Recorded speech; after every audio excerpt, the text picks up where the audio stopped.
കൂട്ടുകാർക്കും കർത്താവ് യേശുക്രിസ്തുവിന്റെ നാമത്തിൽ എൻ്റെ സ്നേഹവന്ദനം. ഇന്ന് നമുക്ക് ഒരു ഭാവന കേൾക്കാം. ഭാവനയുടെ പേര് സിയോനിൽ നിന്ന് സൂമിലേക്ക്. കോശി പാസ്റ്റർ ചില ദിവസങ്ങളായി ആശങ്കയിലാണ്. നീണ്ട മാസങ്ങളിലെ ലോക്ക്ഡൗൺ കഴിഞ്ഞ് ഞായറാഴ്ച ആരാധനാലയം തുറക്കുകയാണ്. എന്തൊക്കെയാകുമോ എന്തോ. ഒരു കൊറോണ മൂലം സഭാജനം 2 തട്ടിലായി എന്നതാണ് ഒരു നഗ്ന സത്യം. സൂം കൂട്ടായ്മയ്ക്ക് വേണ്ടി വാദിക്കുന്ന ന്യൂജൻ ഒരു ഭാഗത്ത്, 2-3 പേർ കൂടി വരുന്നവരുടെ മധ്യത്തിൽ വരാമെന്ന് വാഗ്ദാനം നൽകിയ കർത്താവിനെ കണ്ട് ഭവനം ഒരു കൂട്ടായ്മ കേന്ദ്രമാക്കി ആത്മീയമായി വളരുവാനുള്ള സാഹചര്യമായി ഈ ലോക്ക്ഡൗൺ കാലം തീർക്കണമെന്നതായിരുന്നു പഴയ തലമുറയുടെ ആവശ്യം. വെട്ടിലായത് നമ്മുടെ കോശി പാസ്റ്റർ. ആരുടെ കൂടെ നിൽക്കും? ആരെയും പിണക്കാനും വയ്യ, കഴിച്ചിട്ട് ഇറക്കാനും വയ്യ, മധുരച്ചിട്ട് തുപ്പാനും വയ്യാത്ത അവസ്ഥ. അവസാനം ന്യൂജൻ തന്നെ വിജയിച്ചു. സൂം കൂട്ടായ്മ തുടങ്ങി. കോശി പാസ്റ്റർക്ക് ഒരാഗ്രഹമേ ഉണ്ടായിരുന്നുള്ളൂ: ദൈവജനം ആത്മീയമായി ക്ഷീണിക്കരുത്. സൂമെങ്കിൽ സൂം, പിന്നെ എല്ലാവരുടെ മുഖമൊക്കെ ഇടയ്ക്ക് വന്ന് കാണാമല്ലോ. അങ്ങനെയൊക്കെ ചിന്തിച്ച് സഭാ സെക്രട്ടറി തന്ന ഐഡിയയിലൂടെ മീറ്റിങ്ങിൽ കയറി. അപ്പോഴാ സംഗതി പിടികിട്ടിയത്.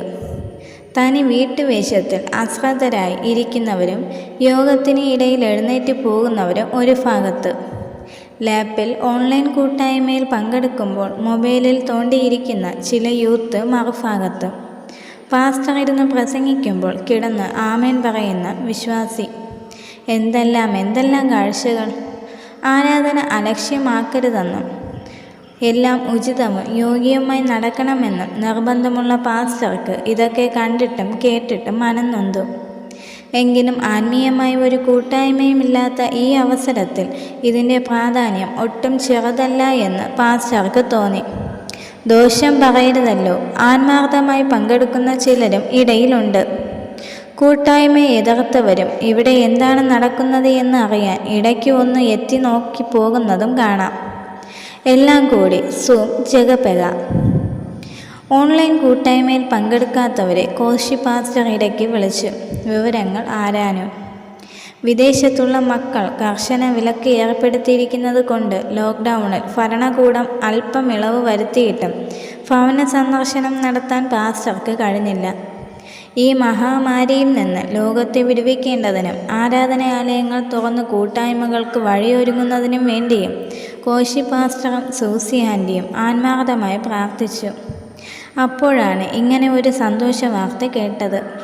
ഹൃദയം നുറങ്ങിയുള്ള പ്രാർത്ഥനയ്ക്ക് മറുപടി എന്നോണം വാർത്ത കേട്ടപ്പോൾ കോശി പാസ്റ്ററുടെ ഉള്ളു തണുത്തു. അകത്തേക്ക് നോക്കി സൂസിയെ നീട്ടി വിളിച്ചു, കാര്യം അറിയിച്ചു. ഉറക്കെ ഹല്ലേലൂയ സ്തോത്രം പറഞ്ഞു. സൂസിയും എത്തി. പിന്നെ തിരക്കോട് തിരക്ക്.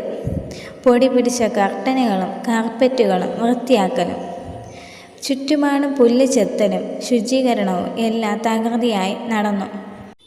4 മാസമായി മടക്കി വെച്ച വെള്ള സാരിയൊക്കെ പുറത്തെടുത്ത് സൂസി ആൻറ്റി മടക്ക് നിവർത്ത് നോക്കി. പാസ്റ്ററുടെ ഏറ്റവും നല്ല വെള്ള ജുബയൊക്കെ തേച്ച് മടക്കി എടുത്തു.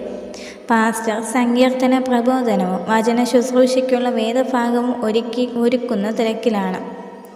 സൂമിനേക്കാൾ അധികം സമയമുണ്ടല്ലോ ആലയത്തിലെ വചന ശുശ്രൂഷ. പെട്ടെന്ന് മൊബൈൽ ചിലച്ചു.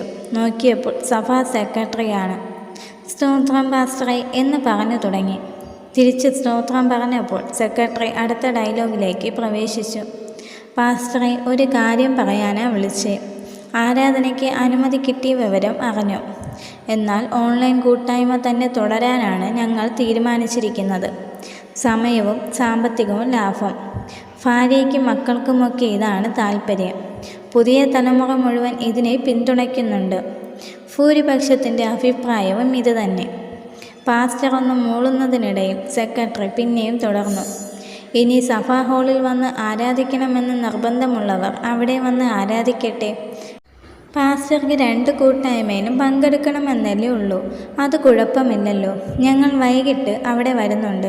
നമുക്ക് സഭാ ഹാളിൻ്റെ ബോർഡ് ഒന്ന് മാറ്റി വയ്ക്കണം. നമ്മുടെ പഴയ സിയോൻ ക്രിസ്ത്യൻ അസംബ്ലി എന്നത് കുറച്ച് മാറ്റിവെച്ച് സൂം ക്രിസ്ത്യൻ അസംബ്ലി എന്ന വലിയ ബോർഡ് വയ്ക്കണം. പാസ്റ്റർ എന്തെങ്കിലും മറുപടി പറയാൻ തുടങ്ങുന്നതിന് മുൻപ് ഫോൺ കട്ടായി.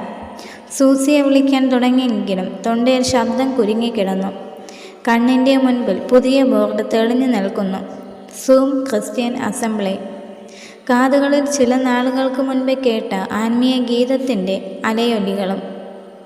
പണ്ടത്തെ പോലെ നല്ലൊരു കാലം നാഥ നീ നൽകിയിടണേ. ഇനി എന്തൊക്കെ കണ്ടാലും കേട്ടാലും ആണ് ഈ ലോകയാത്ര തീർന്ന് അക്കരെ നാട്ടിലെത്താൻ കഴിയുക എൻ്റെ കർത്താവേ.